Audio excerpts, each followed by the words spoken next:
This week's edition of NJBIA's Minding Your Business is brought to you in part by AT&T, helping family, friends, and neighbors connect in meaningful ways every day.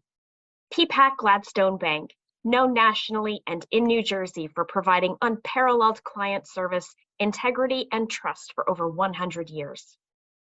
New Jersey's community colleges, aligning education to build an innovative workforce. Find out how your business can benefit at njpathways.org. And by New Jersey Business Magazine, providing critical information needs for New Jersey's business community for over 66 years.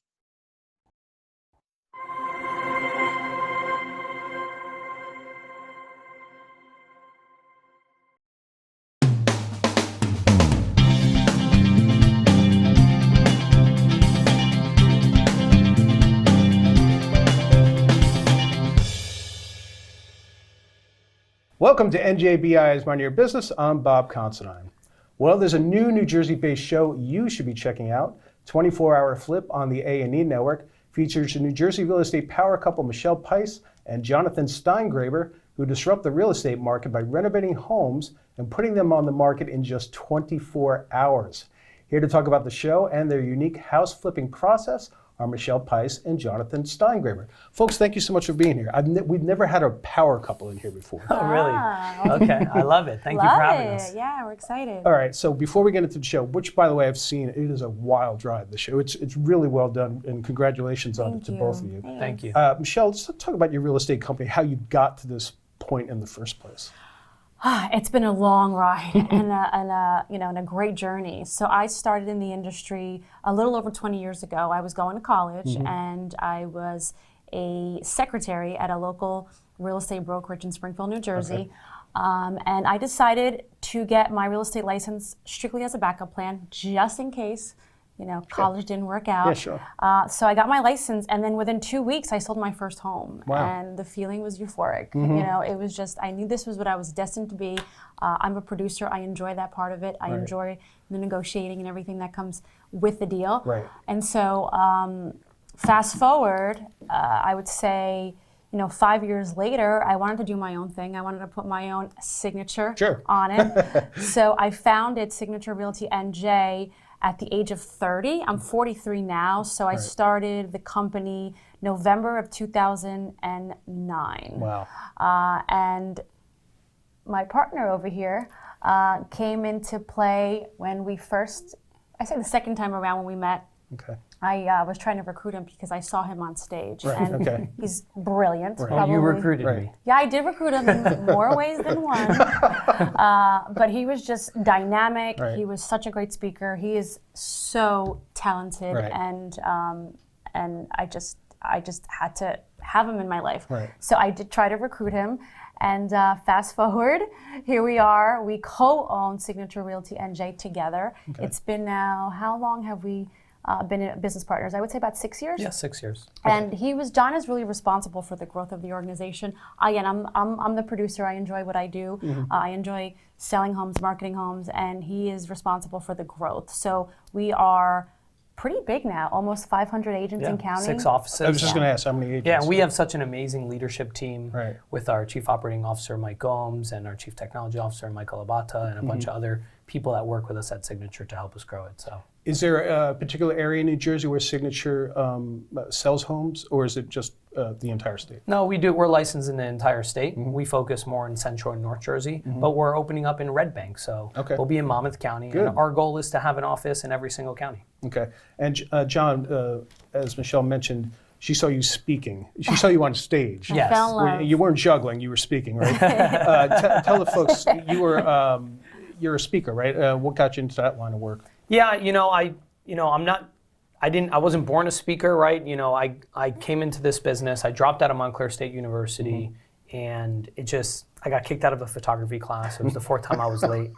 And I was like, what am I going to do with my life? Right. Why am I in college? I didn't know what I was going to school for. Right. And I was bartending at the time, just to pay the bills. Right. And I walked into a bookstore, Right. and I started buying some books, and I wanted to learn how to get wealthy. And when I started reading these books, I was like, there is a way to do it, right? Because I didn't grow up in a family with influence or money, just like Michelle. Yeah. We come from pretty humble beginnings. Right. And, when that happened, I was like, all right, real estate's what I'm going to do. And I got my real estate license, then started flipping homes.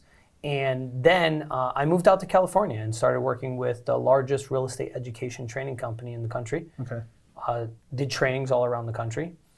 And it's one of my favorite things to do, to So help other people use the vehicle of real estate. So are you almost like a motivator for real estate agents? Is that a too loose a term? I mean, I would say that we do a lot of practical education, but you always have to leverage the mindset and psychology of it, because without action, without the psychology piece, it's hard to take action. Yeah. We're programmed a certain way, so we kind of need to unlearn what we've learned. Okay. So let's get to the show. 24-hour flip. It's very well done, as I noted. And tell the folks out there what the theme of the show is. Yeah, so we buy a house, right? The idea is to make a profit. Right. And fix it up in 2 12-hour days. So it's called 24-hour flip because we take 12 hours on Friday, 12 hours on Saturday, and then Michelle does the open house and all the marketing on Sunday. Right. And she helps design the property as well. And I manage the construction, I find the deals, and I have 2 great project managers, and we have amazing subcontractors. We're not a construction company. We sub everything out. And we've, over the years, we've kind of condensed through frustration, right? Just how much money we were spending on taxes, insurance, maintenance, utilities. Permits. Yeah, all that, and we still get permits. Now we've managed to be able to expedite it and do it a little bit differently, and also choose things that don't require like architectural plans and things like that. Like we don't knock down walls. We don't do additions. Yeah, we don't do additions. Okay. We'll Direct do, what I call cosmetic direct replacement renovations. Got it. Okay. And New Jersey's a great place because, they'll work with you, and, the contractors really are, what make it, right? If it wasn't for the contractors and all the subs that are willing to work together on that job, it's not easy. Yeah. And it's very stressful. I noticed that on the show. Yeah.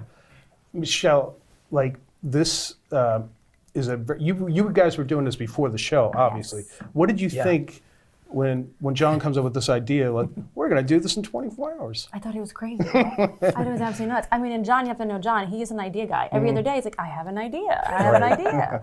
So nothing that I'm not used to, but this idea actually became a business for us. Yeah. And I don't flip homes. I'm not a flipper. I sell them. Yep. I work mostly with homeowners and try to get their home marketed and sold for top dollar. That's what I specialize in. And he comes from the real estate investment background. Right. So we do have one rule in real estate is I don't find him any homes. I'm not allowed to represent him on the purchase. He finds his own. Okay. I represent him on the sale. Got it. So I am his real estate broker for life on the sale. But he usually, She doesn't give me a break. I know. Yeah. No breaks. Right. What's your percentage? Exactly. I don't think we're allowed to talk about that on here.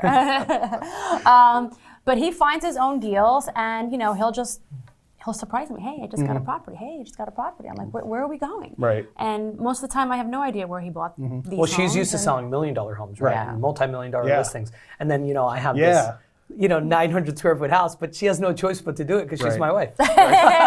He needs me. Right. He needs me. Actually, if you did one of those $1 million homes in 24 hours, that'd even be more impressive. Yeah, I mean, our Don't give biggest him house any that we did ideas.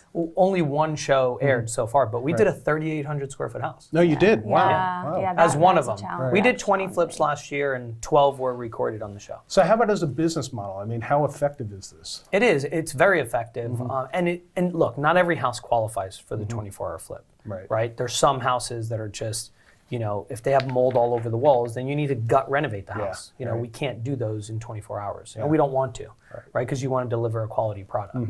But it's very efficient because think about it. You're saving maybe, $15,000, $20,000 in holding costs, right? Because if you take 6 months to hold a house between taxes in New Jersey, right? Insurance, maintenance, utilities, and then the finance costs, right? Because we borrow money on some of these properties. And if we spend $300,000, $400,000, $500,000, that interest adds up. Right. So, and Michelle, how satisfying is the work of designing these things once he hands it over to you? I love it. I have such a passion for it. I've every home that I've ever lived in, I would always buy, the ugly duckling. she rearranges our furniture in our house like every week. So I just have a passion for that, and because I sell so many the luxury homes. I'm in these homes and I get so much inspiration. So I'm able to take that and put it into the renovations. On a budget. On a budget. So I design on a dime. Right. It's challenging because, we have minutes to order materials and design the space. Right. And you'll get to see that throughout the show. Yeah. We're limited to materials in stock and things like that. Yeah. So I was noticing almost on the first episode, which was in South Boundbrook. Correct? Yes. Yeah. So South Boundbrook Stinky, they called it. That's right. And there's a very good reason why. And the payoffs at the end, folks. But it's just very cool how you do this. And I'm thinking, like, what kind of direction are you getting through this process? You've obviously done this on your own before the TV show. Right. Is there something you have to avoid? They just tell you to be yourselves, is basically what I'm trying to find out. Oh yeah, you mean what's the difference between doing it on camera and off camera? No There difference. The only difference is it's a little bit more, I would say a little more stressful because now you're worried about the camera following you when a contractor comes up and he goes, we have a problem. Right. And then I'm like, all right, we need to make sure that the camera, and you're just making sure that they're there to capture it because things happen and then they have to get fixed immediately because we have such a short window of time to solve for the issues to get it done on time. Yeah, and I was even on the first episode, you were basically showing the house, but there was water in the basement. Yeah. I hate when Surprise! Right. And we found out, minutes before the open house. Yeah. And under a normal circumstance, I would probably have canceled it. But in this case, you know what? The show must go on. Right. Yeah. And as long as we disclose it, it's all about disclosure. Yes, there is water. We're going to fix it. So anyone that buys the house will have, there are things that aren't going to be perfect, but we make sure that we deliver a good product. Yeah, of course. Always. So that's what's most important. We give warranties, and if we'll keep in touch with people, and if for some reason something is not this, I paid for it, Right. And I pay a lot of money. I don't get better prices, because they do it quicker.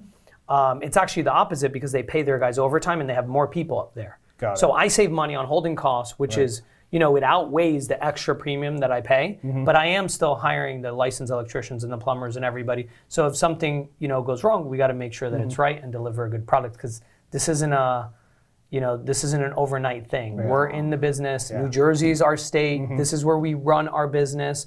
And we want to make sure that our reputation is always staying intact. Yeah, it is a very Jersey show, very blue collar. Yeah. And teamwork, I get a sense. You might get a few more bleeps than you're used to seeing. From Danny, mostly. And me. Yeah. Well, and that actually leads me to my next question. People who are married and in the same business together, it's tough for them. Doing this with television cameras on you even adds another layer. So what happens when you guys don't see eye to eye? I mean, do you really... We're honest. Yeah. We agree to disagree quite all a bit. the time. Yeah. But we get along so well. We have a lot of mutual respect for each other. Yeah. Right. And at the end of the day, we're each other's cheerleaders. Right. Right? I think we're better people as a couple than we are individual. And what do they say? Couples that film together, stay together. Really? I don't know. Actually, this is our new, maybe I just made that up. Couples that film together, stay together. Right. In our case, yes. I think it's just brought us closer together. I think you should secure a copyright on that right away. I like that. All right, so last question. What kind of feedback have you gotten? We've seen one episode. This is going on for 12 episodes, correct? Amazing. I mean, from, obviously people that know us, they've already known we've been doing this. Right. Our brokerage, everybody is so supportive, and we're just excited to share with the world what real estate can do as a vehicle for wealth building, and also hopefully, disrupt a little bit the renovation part of the business because you can do it quicker and with quality. Right. Michelle, where do you hope this goes? What's the end game here for you? Ooh, the end game. I don't know if I have an end game. We just keep climbing those mountains, Yeah. right? It's a journey. And it is a journey. It's a journey. So. All right, well, folks, Jonathan, Michelle, thank you so much for being here. The show is 24-hour flip. It is on the A&E Network at 12 p.m. on Saturdays. It runs throughout you can see it online. You can see it on demand. Go check it out. Thanks for being here, guys. Thank you. Thank you so much. We'll be back right after these words. The thing that makes PPAC stand apart from its competition is really around the bank's product set that brings a business from its inception all the way to the point of where they either transfer wealth to a second generation or they end up selling the business. Quite often, a business gets started with either a home equity loan or a small business loan, and eventually the company will grow into a small business, into our mid-market space, and at one point, the owner will make a decision either to transfer the wealth to a second or third generation, or sell the business. And oh, by the way, we have a wealth company that would love to manage the wealth upon it. When I look at our competition, whether they're big or small, most companies do not have that product set from beginning to end. We do. We may be a smaller bank, but we are very strong when it comes to the mid-market space and how to service it.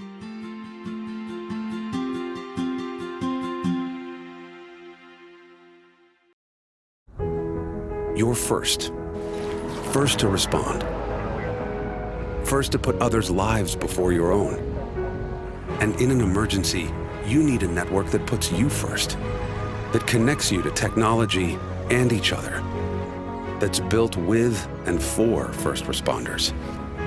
FirstNet, the only officially authorized wireless network for first responders. Because putting you first is our job. Welcome back to NJBIA's Minding Your Business. I'm Bob Considine.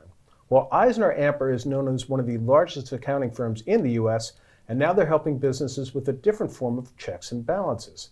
Here to discuss the growing practice of environmental, social, and governance reporting for companies are EisnerAmper's Diane Wasser and Danielle Barrs. Ladies, thank you so much for being here. Thank you, Bob. Thank you for having us. All right, we'll start with you, Diane, first. What is EisnerAmper? We hear so much about you guys. We love having you as members, but for folks who don't know, what is EisnerAmper? EisnerAmper is awesome, as far as I'm concerned. I've been there many, many years. Right. We are a high-quality global accounting, advisory, tax, and business outsourcing firm, serving clients of all sizes and industries. And we really strive to provide the most value to our clients so they can succeed. We have 3,000 employees worldwide, and 500 of them reside in our 4 New Jersey offices. And we're really proud to be the top 20 accounting firm in the U.S. and the top 10 in the New York metro area. All right, and the 4, I'm going to cheat here, the 4 locations, Woodcliff Park, Lakes. Woodcliff Lake, Island, Yes. Mount Laurel, Yes. Princeton. Yes. Yes. Nice. Well done. All right, great. All right, so we've established that. Now, Danielle, let's talk about ESG. What exactly is this? Great place to start. Yeah, thank you. ESG stands for Environmental, Social, Governance. Right. Essentially, at its core, ESG is a responsible investment tool. And this is different than what we call corporate social responsibility or sustainability. Right. ESG really is to help investors manage risk for their investments.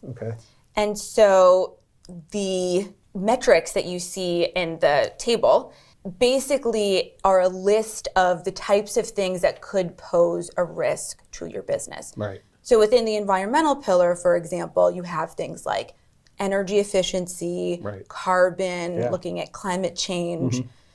Within the social pillar, you're looking at things like DE&I, which is diversity, equity, and inclusion. Huge subject. Very hot topic right now.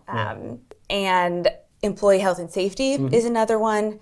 And then we have within the governance pillar might be something like board governance and transparency, data security, that sort of thing. And so all of these are making up the things that investors want to see in addition to financial performance. And all of these metrics we know have financial implications. And that's why it's so important for companies to be looking at ESG, what the risks are, what the opportunities are specific to your business.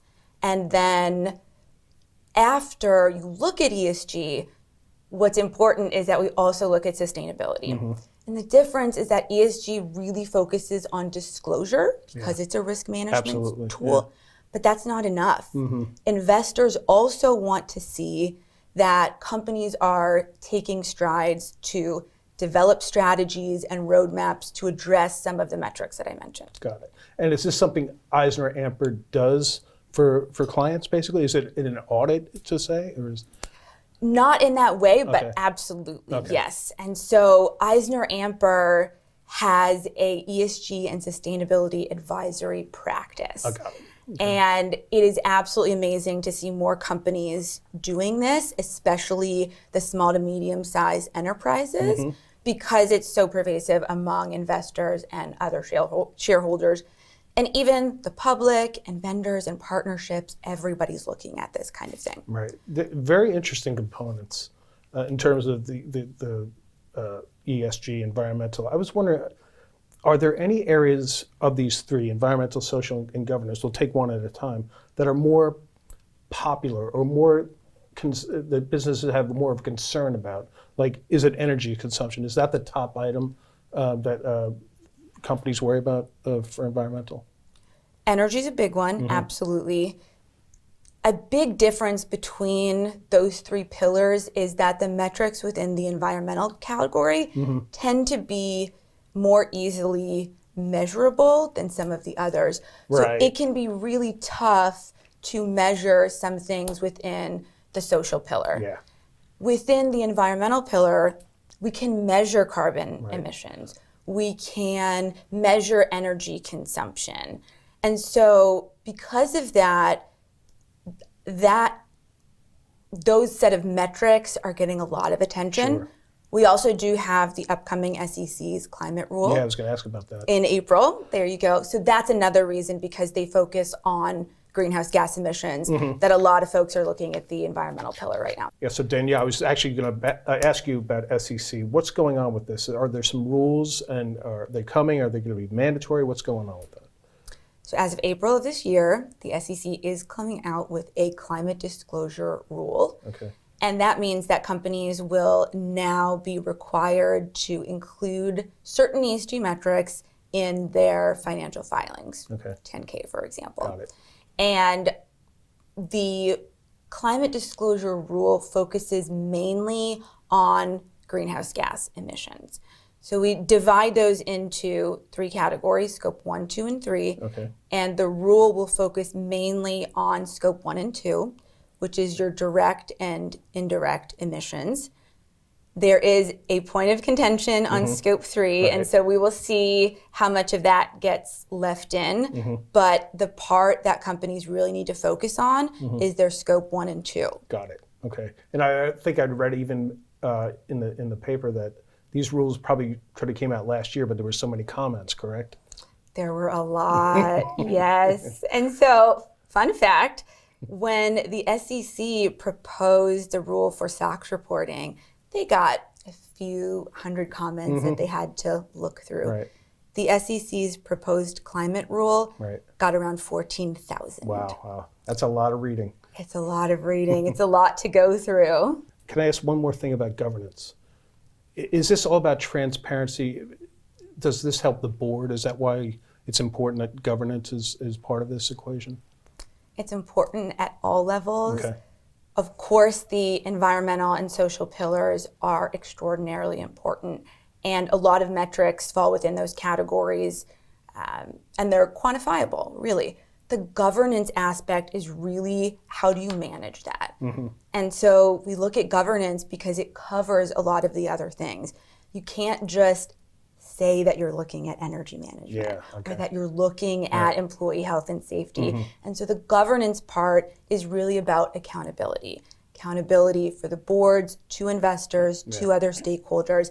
So it's a great question, but governance is one of those things where everybody needs to be doing it, regardless of which ESG metrics you're looking at. And do you feel like businesses know that they can reduce their emissions from their building or from their operations? Does it come as a shock to them sometimes?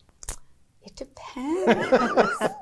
And I hate to say that, but that is the honest answer. It really depends. And I think that some companies and many leaders are doing such an amazing job at really looking at sustainability initiatives and how they can give back to their community and do better for the planet and future generations. And so that is always appreciated. But you're always going to get those companies that either don't realize how big of a deal it is, or maybe they're not sure yet if it applies to them. Another big kind of bottleneck is so many companies are doing things they don't realize falls under the ESG umbrella. Like what? So a lot of our clients, for example, when you look at human resources, so everyone's tracking their HR metrics. Folks don't always realize that that falls under the social pillar of ESG. You're pretty much always looking at things like board governance. And so that also falls under ESG. But the point is that when you're managing it, you really want to look at the risks and opportunities and disclose it in a way that makes sense to investors. And so a lot of companies don't understand that a lot of these things that they're doing, we can disclose and communicate to investors in a way that improves the value of their investments in that company. So Diane, EisnerAmper, an accounting firm, world-renowned. Why are you taking on this ESG mantle? Why is this important? We go beyond, for sure, and everything we do, we back with passion, as very evident with Danielle here. Yeah. We pride ourselves in servicing all of our clients' needs, well beyond the traditional compliance with audit and accounting and tax matters, which are very important, but we know that there's more that clients and businesses worry about. Right. And this mindset sets us apart and enables us to provide the most relevant services to our clients, whether thinking outside the box, compensation consulting, family-owned business dynamics, private equity, strategic risk management, and of course, ESG. Right. Do they come to you? Do companies come to you for ESG, or do you come to them?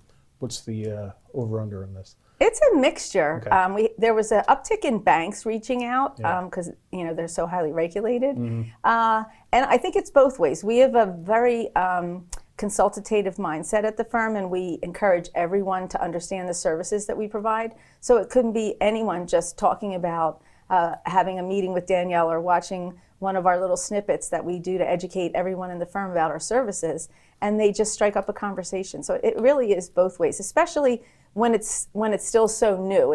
We've been thinking about it and talking about it for years. Yeah. We've made some wonderful investments in people, and that's really setting us apart. Do businesses that engage in ESG, are they aware of, maybe it's the mission, they want to do the right thing, but are they aware of that there could be some financial benefit for them too in doing this? I hope so. I mean, or conversely, are they worried about, well, wait a minute, this is going to cost me if I'm doing this, if I have this much transparency or something? I don't know. That is the question, isn't it? And the honest answer is probably a little bit of both, and that's okay. Shareholders want returns, and that is absolutely understandable. The beauty of ESG is that it ties non-financial metrics to financial performance. Right. And so because it started as a responsible investment tool, it makes sense that investors want to look at not only financial returns, but other non-financial metrics that align with their values. Yeah. And that could be waste and water management, energy reduction, looking at climate resiliency, looking at HR, at DE&I, all of those things. Both of them are important, and it is okay to want both. I was also thinking maybe there's some customers out there who are actually paying attention to this and will go with a company who's doing the right thing versus someone who's maybe not paying attention so closely. It's a very good point. In addition to looking at sustainability for the sake of looking at sustainability, it's also something that sets companies apart from their peers.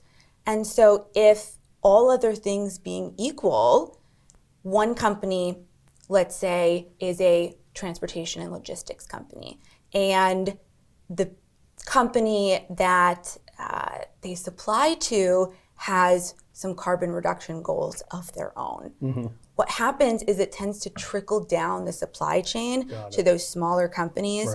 So to think that it's not going to come to the private companies or the smaller companies is just not what we're seeing, but it could be for a different reason. And if all other things being equal, your transportation and logistics company is running off standard vehicles and your competitor now has a goal to convert 50% of their fleet to electric vehicles, who do you think is going to get the business? Right. Good point. Good point. This is all great stuff. Again, this is EisnerAmper. I want to make sure I didn't mention your titles. Diane Wasser is the New Jersey partner in charge for EisnerAmper. Danielle Barrs, Director of ESG and Sustainability Solutions at EisnerAmper. Thank you so much for both being here. Thank you so much. Thank you. And thank you all for joining us on NJBIA's Mind Your Business. See you next time.